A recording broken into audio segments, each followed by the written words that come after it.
Ingmar Bergman's Winter Light is often described as a film about the collapse of faith, but that description is only the surface. Beneath the stripped-down cinematography, the cold lighting, and the suffocating silences, the film is engaged in a deeper philosophical question. What happens to morality and human meaning when transcendence evaporates? In a world where God is silent, perhaps even absent, how do human beings rebuild the moral architecture that once seemed divinely guaranteed? Winter Light does not portray the silence of God as an existential dead end, but as an opening. Bergman suggests that the disappearance of the transcendent does not annihilate morality. Instead, it reveals the possibility of an entirely human ethics grounded in connection and responsibility toward one another. When divine authority collapses, the ethical responsibility for the other emerges as a new foundation for meaning. At the center of Winter Light is Thomas Erickson, a pastor whose faith has decayed into ritual. The film opens with a service that feels more like a mechanical procedure than a sacred event. The prayers are rote, the faces expressionless, the spiritual worth entirely absent. Bergman intentionally strips away all cinematic embellishment, no music, no soft lighting, no sense of transcendence, to show a world hollowed out from above. Thomas' crisis is not merely doubt, it is the recognition that the moral order he once relied on has dissolved. In traditional Christian cosmology, morality flows from divine authority. Purpose, salvation, commandments. In Bergman's world, these have become empty forms. God no longer speaks, and without that voice, Thomas finds himself unable to console his parishioners or himself. His inability to help Jonas Persson, the fisherman tormented by existential fear, marks the failure not only of his faith, but of a morality grounded in transcendence. A lot of philosophers in the 20th century argued that ethics does not originate in theology or metaphysics. Rather, it begins in the face-to-face encounter with another human being. The other calls us to responsibility, a responsibility that arises prior to doctrine or philosophy. The command, "You shall not kill," is written not on stone tablets, but in the fragile expression of the other. This is a profound inversion of traditional moral order. Instead of looking upwards to God, we have to look sideways, towards other human beings. Winter Light echoes this philosophical shift with remarkable clarity. Thomas seeks answers in the heavens and hears nothing. He clings to theological abstractions even as they slip away. But around him, human beings quietly embody an alternative moral grounding. This is most powerfully represented in Martha, whose non-reciprocal devotion and emotional transparency stand in stark contrast to Thomas' coldness. Winter Light dramatizes exactly that moment, the moment where ethics begin and theology fades. Martha is the ethical heart of the film. Her love for Thomas is full of suffering, frustration, and longing, not romantic sentimentality, but a form of responsibility.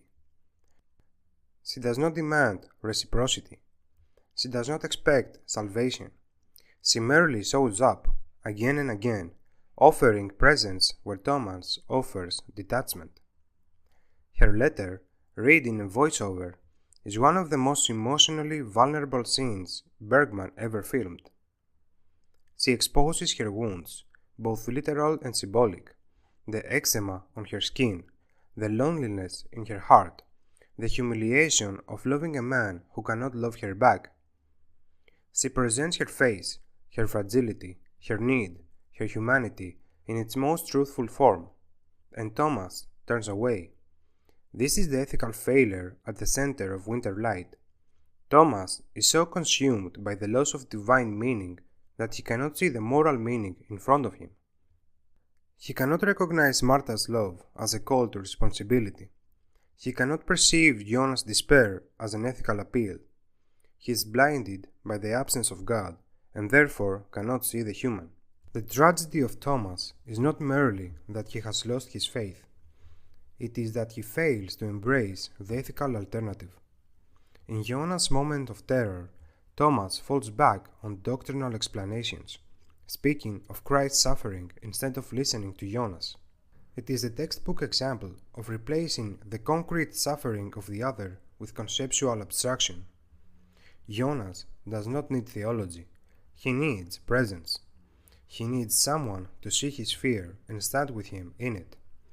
Thomas' inability to provide this is not only a pastoral failure, but an ethical one.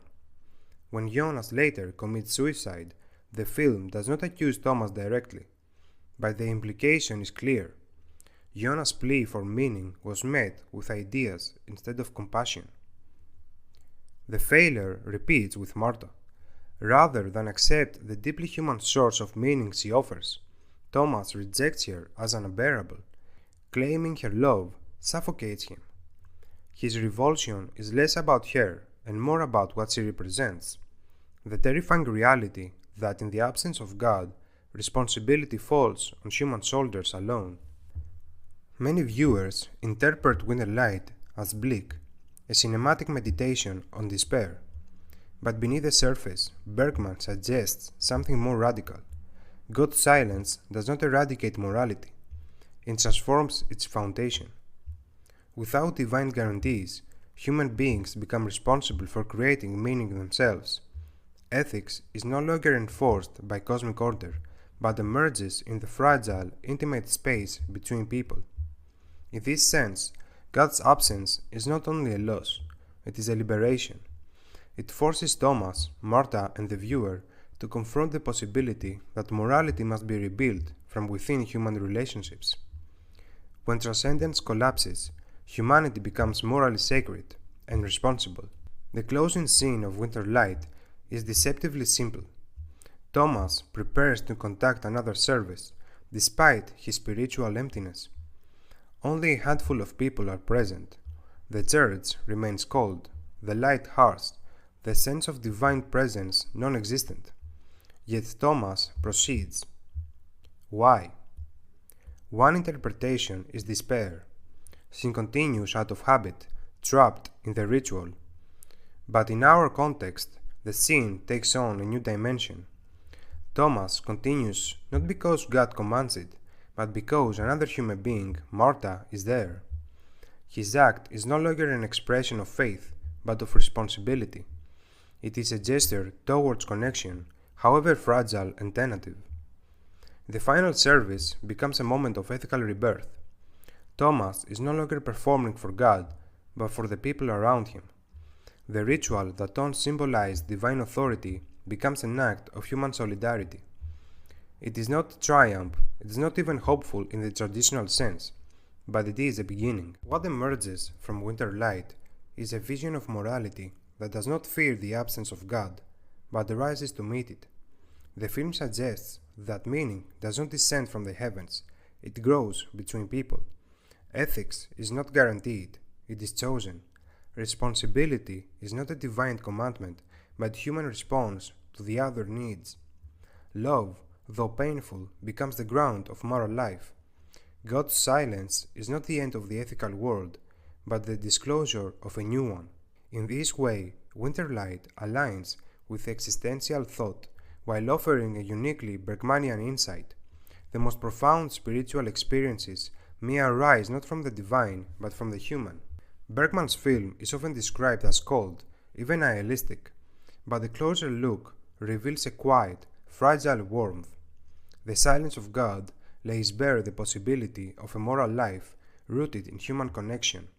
In the void left by the transcendence, the faces of others, suffering, longing, become ethical beacons. Martha's love, Jonah's fear, even Thomas' despair, these are not signs of a loss of meaning, but invitations to find the other and create a new one.